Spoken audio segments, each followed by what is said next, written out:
이번에는 명령어 유형에 대해서 알아보겠습니다. 먼저 명령어를 분류하는 방법을 알아보고 차례로 데이터 전송 명령어, 데이터 처리 명령어, 그리고 입출력 명령어, 시스템 제어 명령어, 프로그램 실행 흐름 제어 명령어 순으로 설명하도록 하겠습니다. 먼저 명령어를 분류하면은 크게 데이터 전송 명령어, 그 다음에 데이터 처리 명령어. 데이터 처리 명령어에는 산술연산, 논리연산, 변환 명령어들이 있겠습니다. 그 다음에는 입출력 연산 명령어, 입출력에 관련된 명령어가 되겠습니다. 그다음에 시스템 제어 명령어, 프로그램 실행 흐름 제어 명령어가 있겠습니다. 데이터 전송 명령어는 데이터를 전송하는 명령어가 되겠습니다. 데이터 전송 명령어에 포함되어야 할 사항은 데이터 전송 소스 오퍼랜드와 목적 오퍼랜드의 위치 정보, 그 다음에 전송할 데이터의 크기 정보, 전송할 데이터에 액세스하는 어드레싱 모드에 대한 정보를 포함하고 있어야 됩니다. 데이터 전송 명령어가 메모리를 액세스할 경우에 오퍼랜드는 메모리 어드레스 계산하는 과정이 필요할 경우가 있습니다. 일반적으로 가상 어드레스를 사용하는 경우에는 물리 어드레스로 변환해야 되고 캐시의 존재 여부를 검사해야 됩니다. 즉 오퍼랜드가 캐시에 있는지 없는지를 검사해야 됩니다. 캐시에 없는 경우 메모리에 있기를 하거나 쓰기 접근을 해야 됩니다. 데이터 전송 명령어 유형에는 메모리 관련 명령어, 레지스터 이동, 그 다음에 레지스터 값 설정, 그 다음에 스택 전송 명령어가 있겠습니다. 메모리 관련 명령어는 로드, 스토어 또는 무브가 있을 수 있고, 그 다음에 레지스터 이동 명령어는 무브나 익스체인지가 있습니다. 레지스터 값 설정은 set clear 명령어가 있고요. 스택 명령어로는 push팝 명령어가 있습니다. 이와 같이 무브인 경우에는 소스 레지스터나 소스 메모리로부터 데스티네이션 레지스터나 메모리로 이동할 수 있기 때문에 메모리에 관련된 명령어, 레지스터에 관련된 명령어 모두 사용될 수 있습니다. 어드레스 구조에 따라서 오퍼랜드가 메모리를 저장되어 있는 경우는 위에 있는 메모리 관련 명령어로 구분될 수 있고 오퍼랜드가 레지스터에 있는 경우에는 레지스터 이동 명령어로 분류할 수 있게 되겠습니다. 다음은 데이터 처리 명령어입니다. 데이터 처리 명령에는 산술연산, 논리연산 명령어, 변환 명령어가 있습니다. 실제로 보면은 산술연산 명령어로는 ALU를 사용한 연산이 해당되겠습니다. ALU를 사용하기 때문에 컨디션 코드 및 플래그를 설정하게 되겠습니다. 즉 산술연산 한 결과 발생하는 결과 값을 조사해서 해당하는 조건 코드나 플래그를 설정하는 작업이 자동으로 이루어지게 됩니다. 여기서 언급한 add, subtract, multiplication, divide, absolute, negate, increment, decrement는 이런 산술 연산 명령의 대표적인 예가 되겠습니다. 다음은 논리 연산입니다. 기본적으로는 and, or, not을 실행하겠지만은 비트 단위 연산인 빈마스크 오퍼레이션 같은 것들이 논리 연산에 속한다고 볼 수 있습니다. 그 다음에는 시프팅이랄지 로테이팅 같은 것도 논리 연산의 범주에 넣을 수 있겠습니다. 경우에 따라서는 시프팅이나 로테이팅을 산술 연산에도 넣을 수도 있지만은 여기서는 논리 연산으로 넣겠습니다. 이와 같이 논리 연산 명령어로 생각할 수 있는 것들은 and, or, not이랄지 exclusive와 테스트, 이것은 특정한 컨디션을 테스트하는 명령어가 되겠습니다. compare, 값을 비교하는 거, set control variable, 이것은 상태 레지스터에 있는 값을 세팅한다든지 특정한 컨트롤용 플래그들을 세팅할 때 이걸 쓰게 됩니다. 그 다음에 shift rotate는 오퍼랜드 값을 shift하거나 rotate하는 것을 얘기합니다. shift 연산에 대해서 좀 더 상세히 살펴보도록 하겠습니다. shift 연산은 데이터 값을 좌측 또는 우측으로 shift하는 오퍼레이션이 되겠습니다. 따라서 이동 방향은 왼쪽이냐 오른쪽이냐, 즉 왼쪽이라는 의미는 MSB 쪽, 중요한 MSB 쪽으로 가는 것을 이동하는 걸 말하고 right라고 하는 것은 LSB 쪽으로 이동하는 것을 의미합니다. shift 유형에는 arithmetic shift하고 logical shift 그리고 rotate가 있습니다. shift 크기, 스피트하는 양은 한 빛을 스피트하는 경우와 멀티비트를 동시에 한꺼번에 시프트하는 두 가지 유형이 있습니다. 이 그림에서 왼쪽은 로지컬 시프트 라이트, 그 다음에 로지컬 시프트 레프트, 그리고 오른쪽은 아리스메틱 라이트 시프트, 아리스메틱 레프트 시프트를 표현한 그림이 되겠습니다. 로지컬 라이트 시프트는 이와 같이 MSB가 그 옆자리로 이렇게 오른쪽으로 이동하는 걸 의미합니다. 마지막에 나오는 것들은 버리게 되겠습니다. 레프트는 마찬가지로 방향만 바꾸면 됩니다. 레프트인 경우는 MSB가 바깥으로 나오겠죠. 그러면은 LSB가 여기 있던 LSB가 이쪽으로 옮기게 되면 이거 자리가 비지 않습니까? 빌 때 들어가는 값이 0이 되겠습니다. 자, 아리스메틱 시프트는 조금 형태가 다릅니다. 아리스메틱 시프트는 이와 같이 MSB가 사인 비트가 할당되어 있기 때문에 사인 비트를 이동하고 여기다가 0을 집어넣게 되면은 만약에 음수인 경우는 1에서 0으로 바뀌기 때문에 음수가 양수로 변하게 됩니다. 따라서 사인 비트인 경우는 사인 비트는 자리를 유지하고 실제로 값들만 이렇게 시프트하게 되겠습니다. 마찬가지로 사인 비트 유지하고 아리스메틱 레프트 시프트 같은 경우에는 LSB 쪽에 0이 들어오면 되겠습니다. 시프트하는 방향은 로지컬 시프트나 아리스메틱 시프트나 동일하다고 볼 수 있습니다. 로테이트 연산은 MSB와 LSB를 연결한 시프트 연산입니다. 즉 일반 시프트는 MSB에서 시프트 아웃 되는 것은 다 버리고 또는 LSB가 시프트 아웃 되는 것도 역시 마찬가지로 버립니다. 그리고 LSB 쪽으로 들어오는 경우에는 0이 들어오게 되겠습니다. 근데 로테이트 같은 경우에는 이 MSB와 LSB를 서로 연결합니다. 같이. 따라서 라이트 시프트 하는 경우는 MSB부터 옆자리로 이렇게 시프트 하고 이때 나온 LSB는 버리는 게 아니라 MSB 쪽으로 옮겨가게 되겠습니다. 레프트 로테이트는 이와 같이 LSB부터 왼쪽 방향으로 시프트를 쭉 하고 여기서 MSB가 시프트한 결과는 LSB로 들어가게 됩니다. 여기서 시프트하고 로테이트의 차이를 보여주는 예를 정리해 놓은 테이블이 되겠습니다. 인풋이 이와 같다고 했을 때 로지컬 라이트 시프트 3비트 이렇게 하면 즉 오른쪽으로 3비트 시프트 하게 됩니다. 그러면은 3비트 시프트 하면은 요 3비트가 나오겠죠. 그리고 10100가 옆으로 이동하게 되고 상위에서 0비트가 들어오게 됩니다. 0이 3개가 들어오게 되겠죠. 로지컬 레프트 시프트는 방향이 이 방향이 되겠죠. 그래서 이 방향으로 제가 3비트를 시프트하면 이 3개가 날아가고 얘들이 이쪽으로 이동하게 되겠습니다. 그래서 00110가 있고 LSB 쪽에서는 0이 3개가 들어오게 됐죠. 자, 아리스메틱인 경우는 좀 상황이 다릅니다. 아리스메틱인 경우는 마찬가지로 요 시프트 라이트는 이 3개가 날아가는 것은 당연합니다. 그리고 남는 100가 들어가는 건 마찬가지입니다. 즉 시프트 라이트니까 요게 날라가고 10100죠.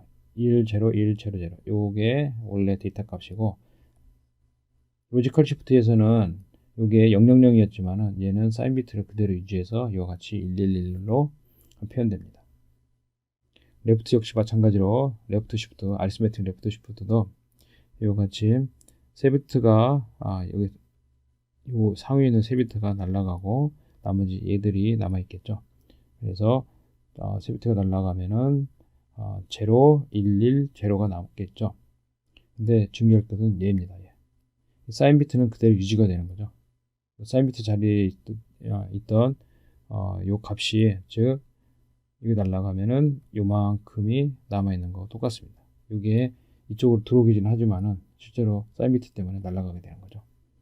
반면에 라이트 로테이트 라이트를 하면은 이 방향으로 로테이트를 하겠죠. 요 세 비트가 위로 다 로테이트 됩니다. 따라서 요 세 비트는 버려지는 게 아니라 MSB 쪽에 가서 붙게 됩니다. 요 비트가 우측으로 내려오고 요것이 다시 MSB로 내려가죠. 레프트 로테이트는 반대가 되겠죠. 이쪽으로 즉 요 위로 옮겨가면은 상위에 있는 세 비트가 시프트 인격 날아가지만 얘가 LSB 쪽으로 가서 달라붙게 됩니다. 따라서 00110에 101이 되겠습니다.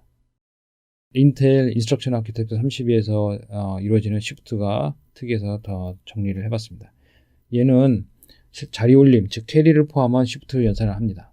그래서 로지컬, 시프트 라이트, 레프트, 아리스메틱, 로테이트가 전부 이 캐리를 가지고 같이 움직이게 됩니다.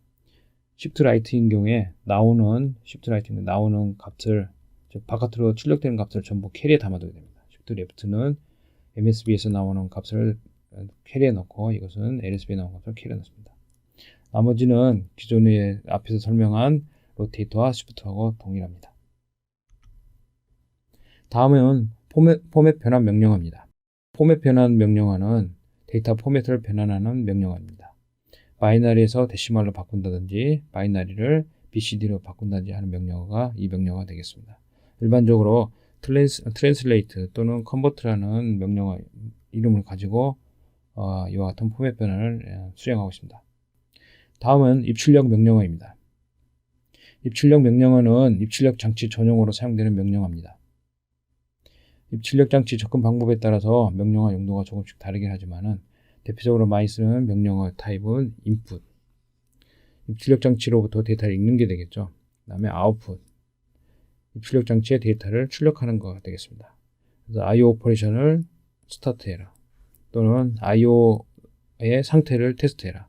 즉 IO가 데이터를 보낼 준비가 되어 있는지 아닌지, 보통 이런 경우에는 상태를 BG나 idle로 표현하게 됩니다.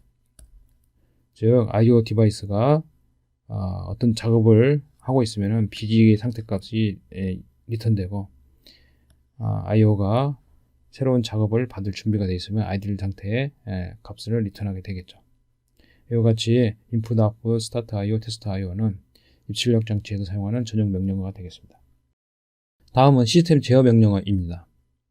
대부분의 경우 시스템 제어 명령어는 운영 최대 용도의 특권 명령어를 할지 이와 같이 시스템 제어용으로 사용되는 명령어입니다. 운영 최대 용도의 특권 명령어라고 분류될 수 있는 것들은 이와 같이 시스템 제어 명령어, 즉 시스템 제어 레지스터에 접근해서 시스템 제어용으로 어떤 특정한 값을 세팅한다든지 클리어하는 것을 말합니다.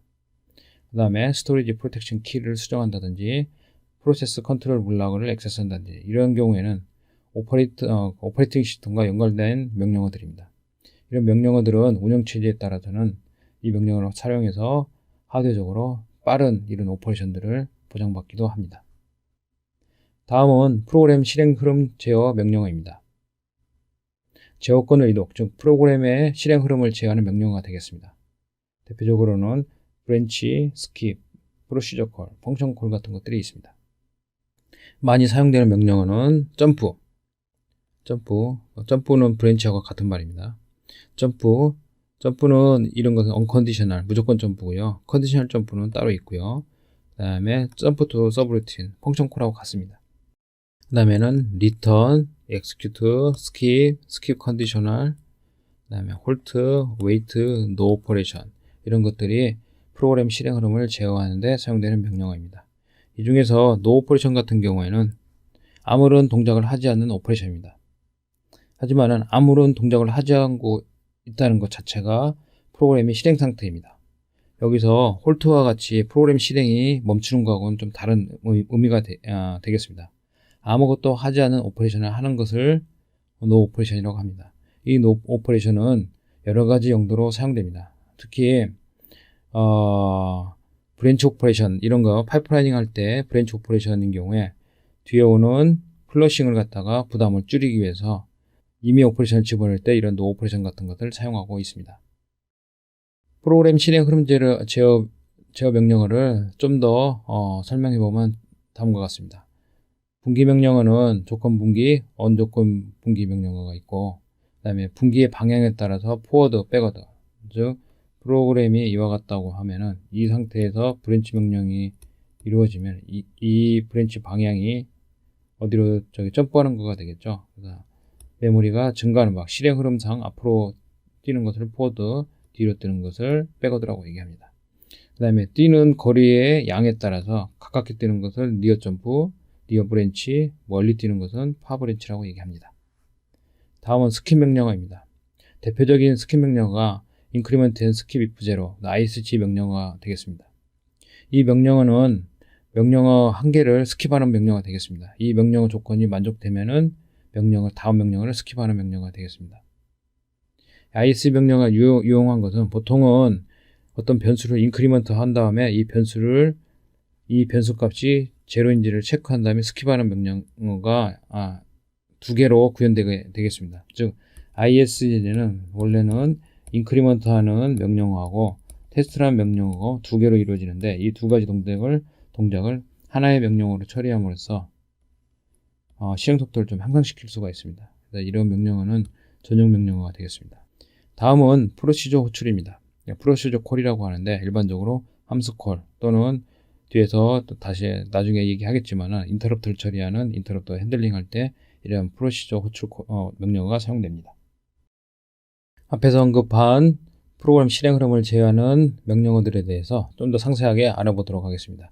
먼저 분기 명령어인 경우가 되겠습니다. 분기 명령어에는 조건 분기 명령어와 무조건 분기 명령어가 있습니다. 조건을 테스트해서 그 결과에 따라서 분기하는 것을 조건 분기라고 하고 조건 없이 무조건 분기하는 것에다가 무조건 분기 명령어라고 얘기합니다. 이때 사용하는 조건은 주로 연산 결과의 상태나 플래그 상태를 보고 테스트하게 됩니다. 즉 많이 사용되는 플래그로는 캐리, 오버플로우, 제로, 네거티브 플래그가 조건 테스트에 사용되는 플래그들입니다. 여기서 보는 바와 같이 프로그램 실행 흐름이 200번지부터 235번까지 쭉 된다고 했을 때 브랜치 2000이 이와 같은 경우에는 무조건 분기가 되겠습니다. 조건 없이 무조건 뛰는 거죠. 근데 BRG 같은 경우는 브랜치 if 제로이랍니다. 앞에서 서브트랙션이 이루어진 XY를 서브트랙션이 이루어진 결과 값이 0이면은 211로 뛰라는 얘기입니다. 이런 것은 컨디셔널 브랜치가 되겠죠. 이와 같이 브랜치 이퀄이면은 값이 이퀄이면은 즉 R1과 R2 값이 이퀄이면은 235로 떼라. 이와 같이 어떤 조건을 테스트하는 이와 같이 제로를 테스트하든지 이퀄을 테스트하든지 어떤 조건을 테스트하는 명령어를 컨디셔널 브랜치라고 얘기하고 이와 같이 무조건적으로 뛰는 것 갖다가 언컨디셔널 브랜치라고 얘기합니다. 분기의 방향은 어드레스가 증가하는 방향으로 분기하는 것 갖다가 포워드 전방향 분기라고 얘기하고 어드레스가 감소하는 방향으로 분기하는 것 갖다가 후방향 백워드 분기라고 얘기합니다. 분기의 거리는 현재 실행 위치에서 분기하는 거리에 따라서 니어파로 구분합니다. 이 구분 기준은 시스템에 따라서 조금씩 다르게 되겠습니다. 프로시저 콜은 콜러 함수에서 콜 명령어로 호출하고 콜리 함수에서 리턴 명령어를 사용해서 복귀하게 되십니다. 콜러 함수에서는 콜이라는 명령어를 사용하고요. 콜리 함수에서는 리턴을 사용해서 원래 함수를 호출했던 장소로 복귀하게 됩니다. 즉 메모리가 이렇게 있다고 하고 프로그램이 저장됐다는 걸 가정해서 메모리 어드레스가 증가하는 방향의 프로그램을 실행하다 중간에서 콜 프로c 1을 실행하게 되면요.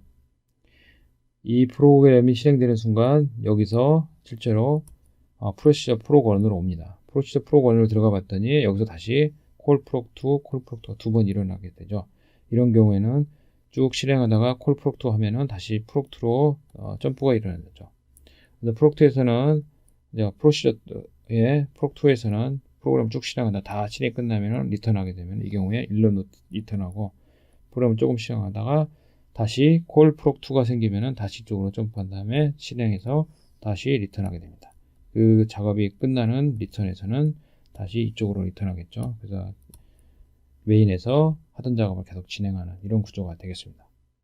옆에 있는 이 그림은 프로시저 호출 관계를 실행 흐름만 따라서 추적한 것이 되겠습니다. 이와 같이 여기서 함수 호출이 일어나서 함수를 실행하고 다시 호출이 일어나면 실행하고 다시 리턴돼서 다시 실행하다가 함수 호출하면 다시 실행하고 이와 같이 즉 제가 설명했던 내용을 화살표로 흐름만을 표현한 그림이 오른쪽 그림이 되겠습니다.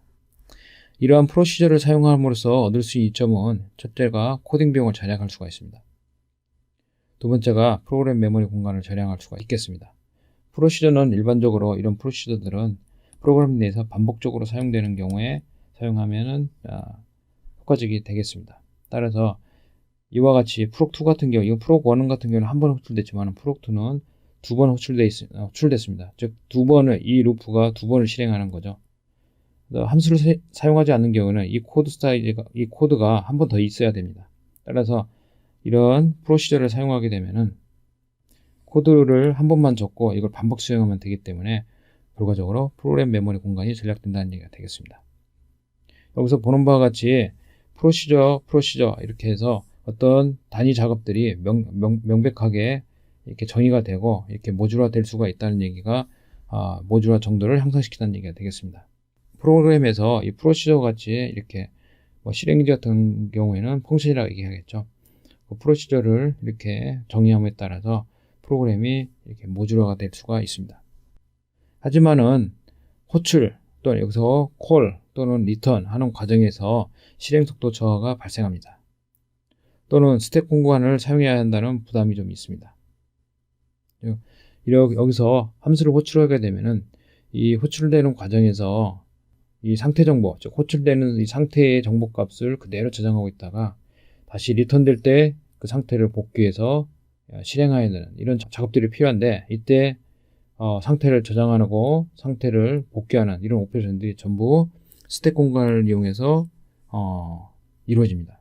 따라서 이런 프로세서를 사용하는데 이점이라고 하기보다는 단점은 호출 또는 복귀로 인해서, 즉 콜링 한다든지 리턴 한다든지 이런 작업에서 일어나는 실행 속도가 저하된다는 문제가 좀 있고요. 스택 공간을 사용한다는 부담이 있다는 문제점이 있습니다. 다음에는 프로시저 호출 규약입니다. 콜 컨벤션이라고 얘기하는데요. 이 콜 컨벤션은요, 콜로 함수에서 사용한 레지스터의 임시 저장값 및 함수 전달 파라미터에 관한 관리 규약입니다. 이 함수 호출 규약은 컴파일러나 프로그래머가 참고하는 규약이 되겠습니다. 또는 프로그래머가 이걸 참조할 경우에는 C 언어와 어셈블리 언어를 연동할 경우, 같이 사용할 경우에는 이 프로시저 호출 규약을 명확하게 알고 있어야만 합니다. 다음은 스택에 대해서 설명하겠습니다. 스택은 데이터 메모리 공간의 일부를 리포, 즉 last in, first out 형태로 사용하는 것을 말합니다. 스택을 사용할 때는 전용 명령어를 사용해야만 됩니다. 데이터를 저장할 때는 push라는 명령어를 사용하고, 데이터를 읽어올 때, 즉 데이터를 인출할 때는 pop이라는 명령어를 사용해야 합니다. 스택의 현 위치를 표시하는 것은 스택 포인터입니다. 즉 top of stack, 스택이라고 하는 것은 이와 같은 스택을 형성하면은요, 이와 같은 그릇이라고 생각하면 되겠습니다. 즉 물건을 이렇게 담으면은 계속 높이가 올라오겠죠. 그죠? 그래서 이 top of stack이라는 이 스태킹, 즉 쌓아놓은 제일 위를 얘기합니다. 이 위치를 스택 포인트를 사용해서 저장하게 됩니다. 따라서 꺼낼 때는 밑에서부터 꺼낼 수가 없겠죠. 넣을 때는 이와 같이 집어넣고, 그죠? 꺼낼 때는 제일 위에 있는 거, 즉 나중에 들어가는 게 last in이 먼저 나오게 됩니다. 그래서 first out이 되겠죠. 옆에 있는 그림은 실제로 스택에 대한 얘기가 되겠습니다. 이건 좀 스택을 좀 더 자세하게 설명한 그림이 되겠는데요. 스택의 시작 위치를 스택 베이스 레지스터가 시작 위치가 스택 베이스 레지스터에 저장되어 있고요. 스택 포인트는 현재 위치를 얘기합니다. 그 다음에 스택 리밋이라는 레지스터에는 스택이 계속, 스택이라고 하는 것은요, 실제로 프로그램 실행 중에 이 위치가 늘었다 줄었다 하게 됩니다. 근데 마냥 늘을 수는 없거든요. 그래서 스택이 늘어날 수 있는 최대 사이즈가 스택 리밋이 되겠습니다. 그래서 프로세서 내부에 스택 베이스와 스택 리밋이 있고, 그 다음에 스택 포인터, 이 세 개의 레지스터가 일반적으로 사용되게 됩니다. 따라서 이 스택으로 할당된 공간은 요만큼이 되겠고, 일반적으로 스택은 메모리는 일반적으로 증가되는 방향으로, 즉 어센딩 오더로 데이터가 세이빙 되지만은 스택은 높은 어드레스로부터, 즉 FF로부터 낮아지는, 즉 작아지는 쪽으로 증가하게 됩니다. 따라서 그 스택이 저장된다는 얘기는 메모리 공간상에서 보면은 데이터를 높은 위치에서부터 저장해서 쭉 내려오면서 쌓인다는 얘기가 되겠습니다. 스택의 유형에는 이와 같이 ascending stack, descending stack 또는 full stack, empty stack으로 나눌 수가 있겠습니다. ascending, descending stack은 스택 어드레스 증가 방향에 따라서 구분합니다. 스택 어드레스가 증가하는 방향으로 커지면은 ascending, 감소하는 방향으로 커지면은 디센딩 스택이 되겠습니다. 그다음에 풀 스택하고 엠티 스택의 차이는 이와 같은 스택이 있을 때 스택의 내용이 이와 같이 차 있다고 가정했을 때 이 스택 포인트의 위치에 대한 얘기가 되겠습니다. 스택은 탑 오브 스택의 끝을 얘기한다고 했죠. 이걸 가리키는 게 스택 포인트라고 했습니다. 스택 포인트가 가리키는 이 장소에 실제 데이터가 있느냐 없느냐가 되겠습니다. 이 그림상으로 보면은 스택에 데이터가 없는 장소를 가리키고 있습니다. 그 얘기는 무슨 얘기냐면은 다음에 데이터를 푸시할 때, 즉 데이터를 집어넣을 때, 이렇게 데이터 집어넣을 때 들어갈 위치를 스택 포인트가 가리키고 있습니다. 이것을 empty 스택이라고 합니다. 즉 스택 포인트가 비어 있는 곳을 가리키는 것이죠. 또 다른 유형의 스택 포인트는 스택 포인트가 여기를 가리키고 있는 겁니다. 즉 데이터가 마지막 들어가 있는 장소를 가리키는 거죠. 이 경우에는 스택이 데이터가 차 있는 곳을 가리키기 때문에 이건 풀 스택이라고 얘기합니다. 따라서 푸시 입장에서 볼 때는요, 푸시라고 하는 건 데이터를 집어넣는 걸 얘기하거든요. 이 empty 스택인 경우에는 푸시하면은 현재 스택 포인트에다 값을 집어넣고 다음에 스택 포인트 값을 증가시킵니다. 즉 여기다 값을 집어넣고 증가시키게 되죠. 근데 풀 스택인 경우에는 푸시했을 때 현재 위치에다가 집어넣으면은 데이터 오버라이트가 되지 않습니까? 따라서 이 경우에는 스택 포인트를 증가시킨 다음에 데이터를 전향하게 됩니다. 이 차이가 있겠습니다. 이와 같이 스택 포인트를 운영하는 방식에 따라서 풀 스택, 엠티 스택이라고 얘기합니다. 그러면은 스택에 저장되는 데이터에는 어떤 것이 있을까에 대해서 좀 설명을 해보겠습니다. 일반적으로 스택에 저장되는 데이터는 복귀 주소, 리턴 어드레스, 그다음에 함수의 전달 인자, 그다음에 CPU 상태 정보, 사용 중인 레지스터 정보, 그다음에 함수에 사용할 지역 변수들을 저장하게 됩니다. 지금 무슨 얘기냐면요, 프로그램이 실행되는 과정에서 쭉 실행하다가 여기서 콜 A라는 게 일어나면은요, 함수 A를 호출하는 거죠. 함수 A는 프로그램을 쫙 실행하다가 끝에 리턴인 어드레스를 통해서 다시 리턴하게 됩니다. 즉 프로그램 실행 흐름만 바라본다면은 쭉 실행하다가 콜 A 하면은 이쪽으로 왔다가 쭉 실행합니다. 리턴 하면 이쪽으로 가겠죠. 다시 돌아가게 되겠죠. 그 다음에 계속 실행하게 됩니다. 이때 요 시점에서의 프로세스 상태 정보는 어딘가에 저장돼 있다가 쭉 프로그램이 실행한 다음에 돌아올 때 다시 복구가 되어야 됩니다. 즉 요거에 있는 상태 정보가 특정 메모리 장소에 저장돼 있다가 즉 함수가 다 실행된 다음에 복귀할 때 다시 복구돼야 됩니다. 리스토어 돼야 됩니다. 이때 이 저장 장소, 이 상태 정보가 나중에 또 한번 얘기를 하겠지만 이 상태 정보를 보통 컨텍스트 스위치라고 얘기합니다. 컨텍스트라고 얘기하죠. 컨텍스트가 스위치된 겁니다. 즉 정상적인 프로그램 노멀 상태에서 함수 실행 상태로 바뀌는 거죠. 프로그램 실행 컨텍스트가 바뀌는 거죠. 이 컨텍스트에 해당되는 게 실제로 이 컨텍스트에 해당하는 정보가 여기에서 언급한 이 내용이 되겠고, 이 컨텍스트는 이 어떤 메모리에 특정 장소에 저장돼야 되는데 이 저장 공간이 바로 스택이 되겠습니다. 따라서 스택에 저장되는 것은 이 컨텍스트가 저장되는데 이 컨텍스트의 가장 중요한 것은요, 첫 번째가 리턴 어드레스가 되겠습니다. 여기에는 복귀 주소가 되고, 두 번째는 이때의 상태 정보, 스테이터스 정보가 되겠습니다. 그 스테이터스 정보가 여기에 해당되고요. 그 다음에 여기서 사용하던 내부의 레지스터들이 있습니다. 이 레지스터들을 여기서 사용할 수도 있기 때문에 여기서 사용한 레지스터 값들을 이쪽에 대피시켜 놔야 됩니다. 사용되고 있는 레지스터들이 이쪽으로 와야 됩니다. 필요에 따라서는 이 함수에 전달한 파라메터들이 여기에 스택에 저장됩니다. 즉 이 함수에서 이 함수로 전달할 값이 있을 때는 전달 방식이 어떻게 되냐면 스택에 갖다 써놓습니다.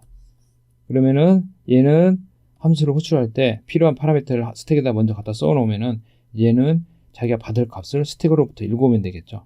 파라미터가 있고, 그 다음에 함수에서 사용하는 지역 변수, 여기서 사용할 지역 변수들이 그러니까 로컬 베리어블들이 여기 쌓이게 됩니다. 즉 함수 호출할 때 또는 여러 가지 인터럽트 핸들링을 할 때랄지 똑같습니다.